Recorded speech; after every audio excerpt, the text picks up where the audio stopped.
19 cartons, 18 jaunes et un rouge, une bagarre générale et le GOAT insultant un adversaire en direct. Tout cela s'est produit le 9 décembre 2022, lors du match le plus violent de l'histoire du football, le quart de finale de la Coupe du Monde 2022 entre l'Argentine et les Pays-Bas. Un match tellement brûlant qu'on l'a surnommé la bataille de Lusail. Et cette bataille n'a pas commencé en 2022. L'Argentine et les Pays-Bas ont une rivalité historique qui remonte aux années 1970, avec des affrontements en Coupe du Monde. Phase de groupe en 1974, finale en 1978, quart de finale en 1998, phase de groupe en 2006, demi-finale en 2014 et quart de finale en 2022. La Coupe du Monde 1978, organisée en Argentine, a été marquée par des controverses politiques et des accusations de favoritisme. L'Argentine a gagné 3-1 en finale, privant les Pays-Bas de leur premier titre mondial et laissant derrière elle un profond ressentiment néerlandais. La revanche est arrivée en 1998 avec le but splendide de Dennis Bergkamp à la 90e minute. En 2014, l'affiche était équilibrée, 0-0, et l'Argentine s'est imposée au tir au but. Fait intéressant, l'homme à la tête des Néerlandais en 2014 était le même qu'en 2022, Louis van Gaal. Après avoir été éloigné du poste pendant plusieurs années, il est revenu en 2021 pour une dernière danse avec la sélection.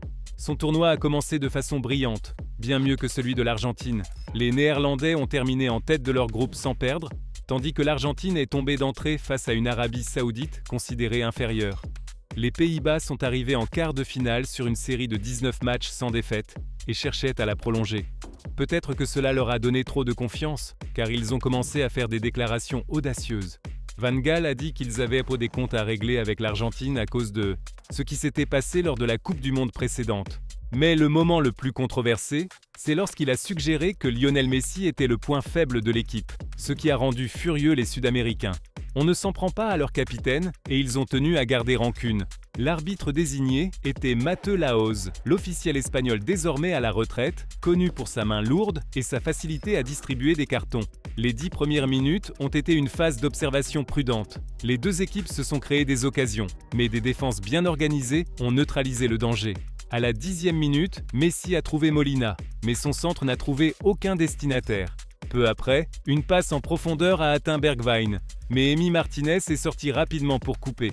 À la 22e, Messi a tenté de l'extérieur de la surface et a manqué le cadre, et Bergwijn a lui aussi échoué depuis une position similaire.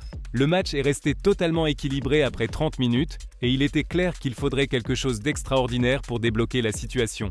Et c'est exactement ce que Messi a fait à la 35e. L'ancien joueur du Barça a délivré l'une des passes les plus hallucinantes que vous verrez, une passe décisive qui a déchiré la défense. Nahuel Molina a conclu l'action et boum, l'Argentine a ouvert le score. Messi venait de signer l'une des passes décisives les plus folles de l'histoire de la Coupe du Monde. Et on ne savait pas encore que cette journée allait offrir encore plus de moments inoubliables. Jusqu'à ce moment-là, le match avait été relativement calme. Un seul carton jaune avait été montré, à l'entraîneur adjoint argentin Walter Samuel. Alors comment oser appeler ça le match le plus violent de l'histoire? Eh bien, juste avant la mi-temps, les joueurs ont littéralement dit « Tenez ma bière » et les choses ont dégénéré. Le premier jaune pour un joueur est arrivé à la 43e minute. Acuna est intervenu en retard sur Dumfries. Furieux, Dumfries a poussé Acuna au sol. Et Laoz n'a pas hésité à l'avertir lui aussi. 3 minutes plus tard, Cristian Romero a commis une main flagrante qui lui a valu un autre jaune. Sur la faute néerlandaise suivante, Martinez, qui plus tard aurait voulu avoir la même facilité sur un autre coup franc crucial. Mais les cartons n'arrêtaient plus de pleuvoir. Même Weghorst, depuis le banc, a rejoint le carrousel des avertissements avec un jaune absurde qui a dû rendre ses supporters furieux. Ce que personne ne savait, c'est que l'attaquant gardait un acte d'héroïsme pour la seconde période. Le match brûlait d'intensité. Après environ 12 minutes sans avertissement, 4 cartons sont sortis en à peine 5 minutes. Beaucoup pensaient que la mi-temps calmerait le volcan en formation. Mais elle n'a fait que rendre l'éruption plus forte en seconde période. Les Pays-Bas, désespérés de réagir, sont revenus avec du sang dans les yeux. Leurs attaques sont devenues plus agressives, les tacles plus durs, et la violence a escaladé. Peu après la reprise, Dumfries et Van Dijk ont fait tomber Messi près de la surface, concédant un coup franc dangereux. La frappe de la star a frôlé la barre transversale, mais à la 71e minute est arrivée l'action clé. Dumfries a fauché Acuna dans la surface et Matthäus n'a pas hésité à désigner le point de pénalty. Messi, avec son sang-froid habituel, a transformé sans problème. 2-0 pour l'Argentine. Après avoir célébré avec ses coéquipiers, il s'est tourné vers le banc néerlandais et, fixant Van Gaal, a porté ses mains à ses oreilles dans un geste chargé de symbolisme. C'était un hommage clair à son idole Juan Román Riquelme, qui avait fait la même chose des années plus tôt contre ce même entraîneur. L'histoire était bien connue. À Barcelone, Van Gaal avait marginalisé Riquelme, mettant sa carrière en danger. Quand l'Argentin a pris sa revanche, il allait répondu avec ce geste. Maintenant, après les commentaires de Van Gaal sur Messi avant le match, le numéro 10 a choisi la même réponse, pleine de sens. Après avoir donné 2 buts d'avance à l'Argentine à la 73e, Messi pensait avoir scellé la victoire. Mais sa célébration a réveillé l'ours. Van Gaal a réagi immédiatement. Il a sorti Bergwijn et fait entrer le géant Weghorst. Juste avant, un centre dans la surface s'était terminé avec Emi Martinez qui interceptait et Luuk de Jong au sol. L'altercation qui a suivi a valu des cartons jaunes à Memphis et à Lisandro Martinez.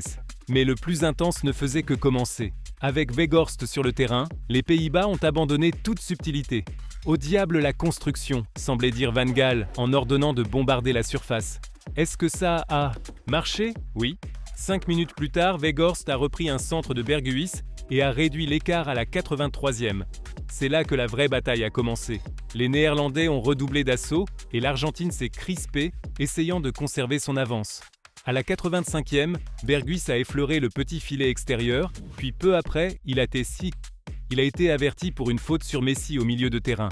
Mais le véritable climax est arrivé à la 88e minute, le moment qui allait définir à jamais cette bataille de Lusail. Paredes a commis une faute sur Ake, mais ce qui a vraiment déclenché l'enfer, c'est ce qu'il a fait ensuite. Il s'est relevé et a frappé le ballon de toutes ses forces, prame dans le banc néerlandais. Toute l'équipe néerlandaise s'est ruée sur Paredes. Les Argentins sont arrivés pour défendre leurs coéquipiers, et une bagarre épique a explosé, peut-être la plus violente de l'histoire de la Coupe du Monde. Des joueurs au sol, des tensions à la limite, des cartons qui volaient partout, et Paredes et d'autres ont été avertis. Mais ce n'était que l'entrée. Matthäus avait encore beaucoup à sortir dans ce qu'il restait du match. Le temps additionnel, la marque de fabrique de cette Coupe du Monde, n'a pas déçu, 10 minutes de plus que tout le monde savait synonyme de drama. Et c'est ce qui s'est passé. Dans le temps additionnel, Otamendi et Messi lui-même ont reçu un jaune, ajoutant encore du combustible à un match qui était déjà entré dans l'histoire. Mais le moment le plus crucial est arrivé dans la dernière minute du temps additionnel. Un coup franc pour les Pays-Bas.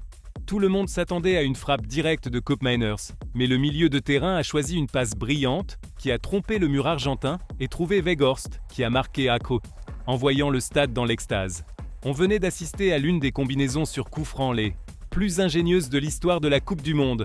La conclusion parfaite à ce match complètement fou. Et pourtant, le drama a continué. Pendant la prolongation, la violence et la tension étaient toujours là, même si le jeu est devenu plus prudent. Les deux équipes mesuraient chaque geste, conscientes qu'une erreur pouvait être fatale. L'Argentine s'est procuré davantage d'occasions. Scaloni a pris un risque en remplaçant le défenseur central Lisandro par l'attaquant Di Maria, et le changement a apporté du danger. Lautaro a vu 2 tentatives repoussées, l'une contrée par Van Dijk, l'autre arrêtée par Noppert. Di Maria est passé tout près sur un corner. Messi a manqué de peu à plusieurs reprises, mais le moment le plus agonisant est arrivé quand le poteau a empêché Enzo Fernandez de marquer, quelques secondes avant le coup de sifflet final. La violence continuait de donner le tempo. 2 cartons jaunes de plus pendant la prolongation, puis la folie a atteint son sommet lors de la séance de tir au but. Ce qui est d'habitude une formalité est devenu la fin parfaite d'un match qui a redéfini les limites du chaos footballistique. La séance a été le show d'Emi Martinez. Le gardien argentin a utilisé tout son arsenal psychologique pour déstabiliser les Néerlandais, et ça a marché. Il a arrêté les 2 premiers au tir pendant que l'Argentine transformait les siens.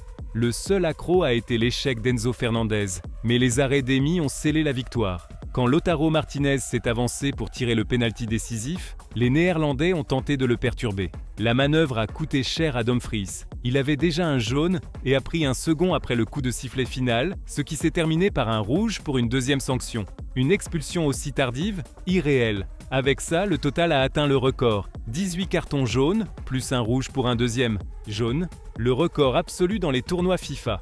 Qui peut douter que c'était le match le plus violent de l'histoire du football? Quand Lautaro a scellé la victoire, Otamendi a copié le geste de Messi. les mains aux oreilles, devant les Néerlandais. Messi s'est disputé avec Van Gaal, mais Emi Martinez est allé plus loin, insultant l'entraîneur en pleine célébration. Et puis, pendant son interview d'après-match, Messi a aperçu Weghorst à proximité et a lâché la phrase désormais légendaire « Qu'est-ce que tu regardes, idiot ?» Ce moment est devenu viral sur les réseaux sociaux, et toutes sortes de mèmes sont nés à partir de là. Ce match était tellement chaud que des supporters du monde entier ont presque brûlé rien qu'en le regardant à la télé. Si ce quart de finale de la Coupe du Monde 2022 entre l'Argentine et les Pays-Bas n'est pas le match le plus violent de l'histoire du football, alors dites-nous lequel c'est en commentaire. Donnez-vous une petite tape dans le dos pour être arrivé jusque-là. Mais attendez, ce n'est pas terminé. Cliquez sur l'une des vidéos à l'écran pour continuer à profiter du meilleur contenu football.